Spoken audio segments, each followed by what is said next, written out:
상가 투자의 배신, 그리고 새로운 청사진은 과연 존재할까요? 한때는 가장 확실한 노후 보장 수단이었잖아요.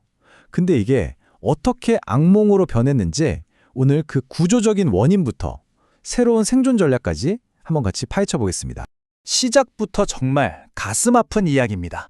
평생 모은 돈으로 노후 대비하려고 상가를 샀는데 전 재산을 사기당한 거야. 한 은퇴자분의 절교인데요. 이게 그냥 남의 얘기가 아닙니다. 지금 대한민국 곳곳에서 바로 우리 주변에서 벌어지고 있는 현실이라는 거죠. 아니, 도대체 어떻게 된 걸까요? 부를 보장해주던 가장 확실한 공식이 어쩌다가 이제는 파산으로 가는 지름길이 되어버렸을까요? 오늘 저희가 바로 이 질문에 대한 답을 한번 찾아가 보려고 합니다. 자, 그래서 첫 번째 파트입니다. 꿈의 배신. 정말 많은 사람들이 굳게 믿었던 그 꿈이 어떻게 무너져 내렸는지 거기서부터 한번 시작해 보겠습니다. 공식은 사실 되게 단순했죠? 좋은 자리에 상가 하나 사서 세입자만 잘 들이면 매달 따박따박 월세가 들어오니까 그걸로 편안한 노후를 보낼 수 있다. 우리 부모님 세대는 정말 이 공식을 철석같이 믿었고 실제로 대부분은 성공했습니다. 하지만 아시다시피 이젠 아니죠. 자, 이걸 한번 보세요. 꿈과 현실이 어떻게 다른지 극명하게 보여줍니다. 매달 들어올 줄 알았던 월세 수입은요, 이제 매달 내 돈이 녹아내리는 현금 소진으로 바뀌었습니다. 가만히 앉아서 돈 버는 불로소득? 아니요. 빚 갚으려고 이리저리 뛰어다녀야 하는 신세가 됐죠. 재정적 안정은커녕 재정적 파멸이라는 끔찍한 현실과 마주하게 된 겁니다. 아니, 그럼 대체 왜 이런 일이 벌어진 걸까요? 두 번째 파트, 무너지는 공식에서 그 구조적인 원인을 좀 더 깊숙이 들여다보겠습니다. 이 통계가 지금 현실을 아주 적나라하게 보여주고 있습니다. 가장 최근 자료를 보면 전국 중대형 상가 공실률, 그러니까 비어있는 가게 비율이 13.6%예요. 10곳 중에 한 곳 이상이 텅 비어있다는 얘기죠. 근데 더 심각한 곳들도 많습니다. 세종시는 무려 25.7%, 4곳 중 한 곳이 비어있고요. 서울의 대표적인 핫플레이스였던 가로수길은요, 41%. 와, 이건 정말 충격적인 숫자입니다. 가게 2개 중 거의 하나가 문을 닫았다는 거거든요. 이건 그냥 경기가 안 좋아서 이 정도로 설명할 수 있는 문제가 아닙니다. 자, 첫 번째 원인, 바로 사라지는 소비자입니다. 너무나 근본적인 문제죠. 대한민국은 2020년부터 인구가 자연적으로 줄어들기 시작했어요. 그러니까 물건을 사고 밥을 먹을 사람 자체가 줄어들고 있는 겁니다. 특히 한창 돈을 쓰는 20대부터 40대 인구가 줄어드는 건 상권에 정말 치명타죠. 두 번째 원인은 디지털 전환입니다. 쿠팡의 로켓 배송이나 배달의 민족 같은 앱들, 이제 우리 일상이잖아요. 이런 것들이 우리의 소비 습관을 그냥 완전히 바꿔놨습니다.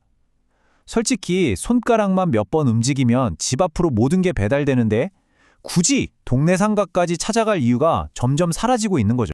세 번째는 경험 경제 시대가 왔다는 겁니다. 스타필드나 더현대서울 같은 엄청나게 큰 복합 쇼핑몰들 있잖아요. 이게 주변 상권의 손님들을 말 그대로 진공청소기처럼 싹 빨아들이고 있습니다. 사람들은 이제 그냥 물건 사러 가는 게 아니라 거기서 하루 종일 놀고 즐기고 경험을 하러 가는 거거든요. 동네 상가들이 감당할 수 있는 상대가 아닌 거죠. 그리고 마지막 원인은 공급 과잉입니다. 2010년대 신도시 개발 붐이 일면서 너무 장밋빛 전망만 믿고 상가를 어마어마하게 지었어요. 손님은 줄어드는데 가게만 잔뜩 늘려놨으니 어떻게 보면 이런 비극은 이미 예견된 결과였을지도 모릅니다. 자, 이렇게 안 그래도 아슬아슬한 상황에 기름을 확 부어버린 사건이 있었습니다. 바로 금리 인상이죠. 세 번째 파트, 고금리 함정에서 이 문제를 한번 자세히 보겠습니다. 보통 상가 같은 수익형 부동산의 가치를 매기는 공식은 아주 간단합니다. 1년치 월세를 기대 수익률로 나누는 거거든요.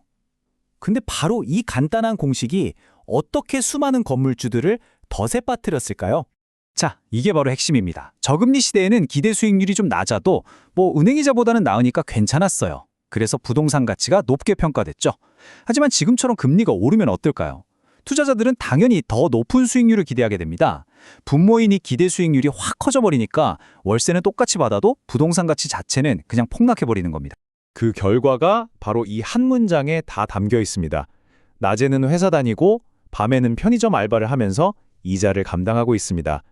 월세를 받기는커녕 대출이자 막으려고 투잡을 뛰는 건물주가 나타난 거죠. 정말 아이러니한 시대입니다. 실제로 계산을 해보면요. 대출 낀 상가 하나가 비어있을 때 매달 평균적으로 나가는 돈이 약 570만 원에 달한다고 합니다. 대출 이자에 관리비까지. 수입은 0원인데 지출은 어지간한 직장인 월급보다 훨씬 많은 거죠. 이거 몇 년씩 버틴다는 건 거의 불가능에 가깝습니다. 자, 그럼 이 절망적인 상황에서 우리는 도대체 뭘 해야 할까요? 그냥 주저앉아 있을 수만은 없잖아요. 네 번째 파트, 새로운 청사진에서 그 해답의 실마리를 한번 찾아보겠습니다. 이제 패러다임이 완전히 바뀌었습니다. 과거에는 무조건 입지가 왕이었죠. 유동인구만 많으면 장사는 저절로 됐으니까요. 하지만 이제는 콘텐츠가 왕입니다. 사람들이 굳이 시간을 내서 일부러 찾아오게 만드는 특별한 경험, 독특한 이야기가 없으면 그냥 외면받는 시대예요. 요즘 다들 왜 성수동 하는지 생각해보시면 바로 답이 나오죠. 그래서 텅 빈 상가를 그냥 두는 게 아니라 아예 다른 용도로 바꾸는 시도들도 아주 활발해지고 있습니다. 1인 가구 짐을 보관해주는 셀프 스토리지, 그러니까 개인 창고로 바꾸거나 아니면 공유 오피스, 도시명 데이터 센터, 심지어는 아주 작은 주거 공간으로 바꾸는 식으로 새로운 살 길을 찾고 있는 거죠. 그렇다면 이런 생각이 드실 거예요. 아니, 상가를 직접 사는 게 함정이 되어버렸다면 좀 더 안전하게 투자할 방법은 없는 걸까? 네, 하나의 대안으로 리츠를 주목해 볼 수 있습니다. 이게 뭐냐면 여러 투자자의 돈을 모아서 대형 오피스 빌딩이나 쇼핑몰, 물류센터 같은 아주 우량한 부동산에 나눠서 투자하고 수익을 배당받는 방식이에요. 일종의 부동산 펀드죠. 주식처럼 쉽게 사고 팔 수 있고 전문가들이 알아서 운영해 주니까 내가 직접 상가 관리하면서 골치 아플 일이 없는 겁니다. 리스크를 획기적으로 줄일 수 있는 방법이죠. 자, 그럼 오늘 분석을 통해 우리가 얻어야 할 핵심만 딱 정리해 드릴게요. 첫째, 그냥 사서 세만 놓으면 되겠지라는 낡은 공식은 이제 과감히 버리셔야 합니다. 둘째, 시행사에서 수익률 보장해준다는 말 계약서에 도장 찍기 전에 제발 한 번, 두 번, 세 번 확인하세요. 셋째, 상가 하나에 올인하는 시대는 끝났습니다. 리츠 같은 걸로 위험을 나누는 지혜가 필요해요. 그리고 마지막으로 미래의 가치는 그냥 공간이 아니라 사람을 끌어모으는 경험과 콘텐츠에 있다는 점 꼭 명심하셔야 합니다. 이 한 문장이 지금 시대의 반화를 상징하는 것 같습니다. 조물주 위에 건물주라는 말은 이제 과거의 유물이 되었다.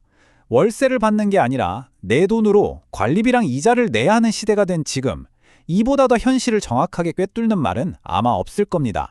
마지막으로 여러분께 이 질문을 던지면서 마무리하겠습니다.